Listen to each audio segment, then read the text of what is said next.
To say some people call that drive, some call it obsession, some call it just being selfish and being not a very nice person.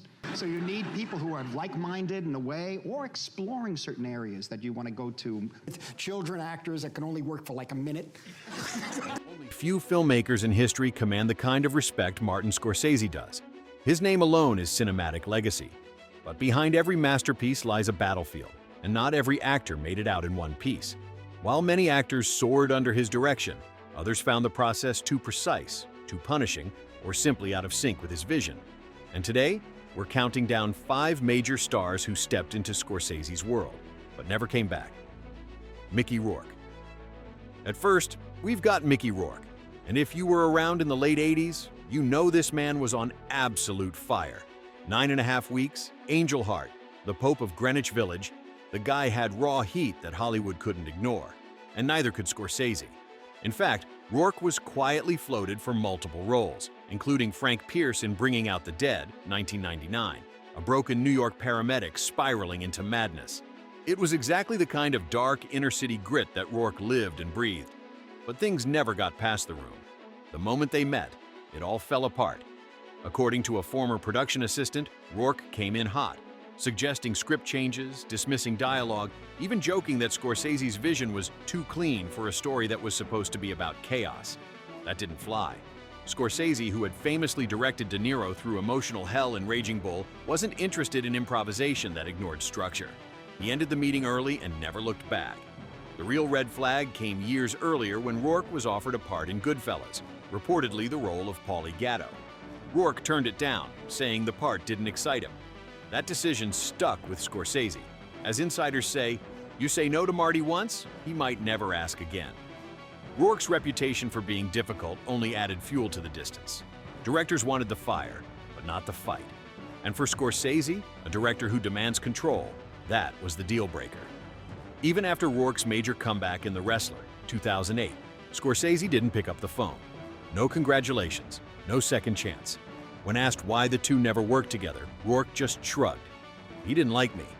That's just how it goes.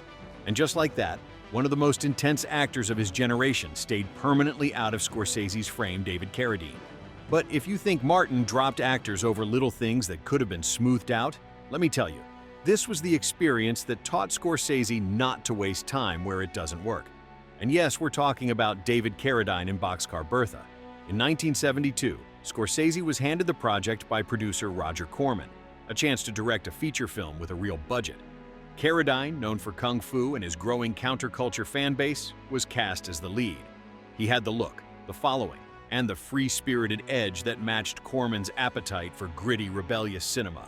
But right from the first week, the energy was off. Carradine wasn't a man who followed structure.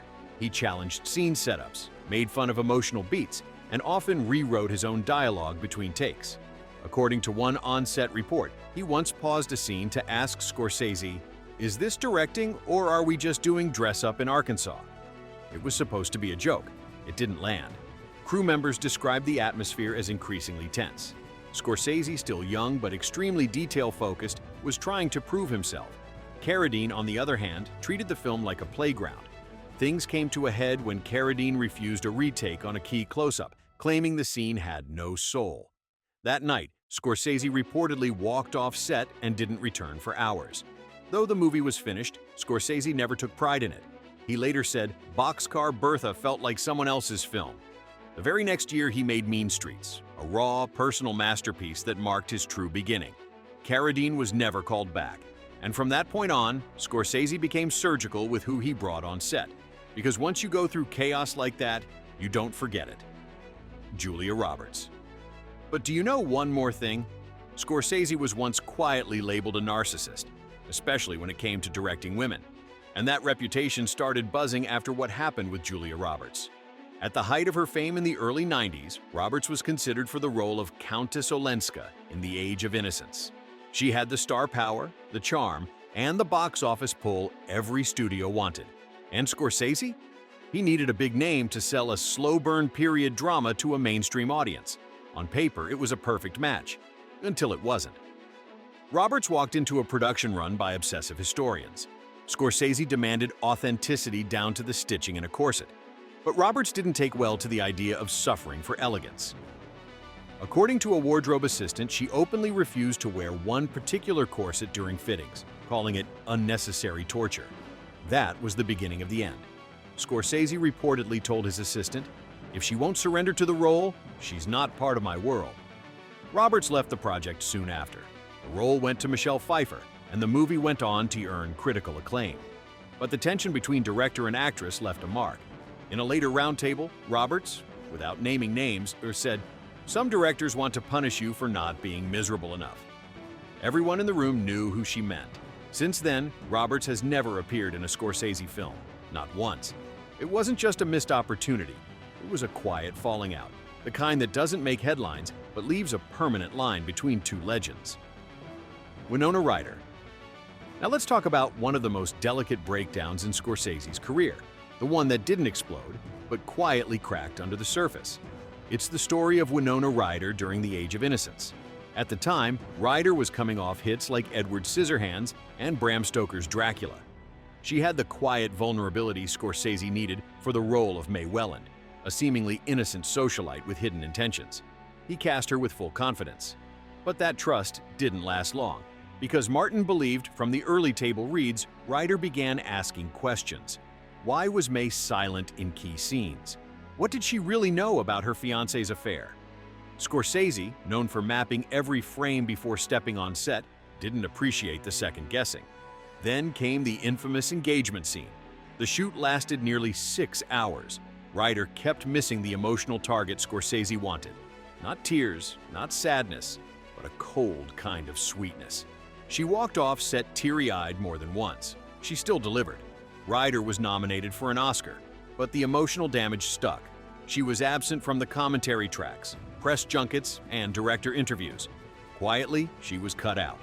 Years later, Scorsese summed it up in one line. Winona shines in some roles. That one needed steel under the silk. They never worked together again. No feud, no scandal, just a creative partnership that couldn't survive the pressure behind the lens. Joe Pesci. At the top of this list is Joe Pesci, not because of an argument, but because of the emotional standoff that nearly ended one of the most iconic actor-director relationships in Hollywood. Scorsese and Pesci built classics together. From Raging Bull to Goodfellas to Casino, their work defined an era of American cinema. But when The Irishman came to life decades later, things didn't go as expected.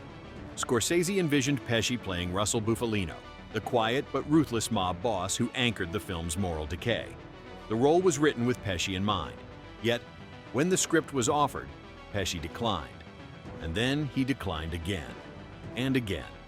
According to close sources, he turned the role down more than 50 times. It wasn't ego. Pesci had simply had enough of gangster roles, enough of the blood-soaked typecasting, and enough of Hollywood altogether. He had stepped away from acting years earlier and saw no reason to return just to repeat himself. Scorsese, unwilling to let go, reached out personally. He sent rewrites. He asked De Niro to call him. He even arranged private meetings just to plead his case. During one of those calls, Pesci reportedly quipped, "Marty, if I have to break someone's nose again, it better be yours." While half joking, the frustration behind it was real. Scorsese admitted later that trying to convince Pesci to return nearly broke him emotionally. "You can't push Joe," he told a reporter. "If he walks away, there's no getting him back." Pesci eventually agreed, delivering one of the most haunting performances of his career. But when filming ended, so did the collaboration. There were no plans for future roles, just a quiet final goodbye between two men who knew they had nothing left to prove. If this peek behind the camera changed how you see Hollywood legends, drop your thoughts in the comments and hit subscribe before Scorsese blacklists you too.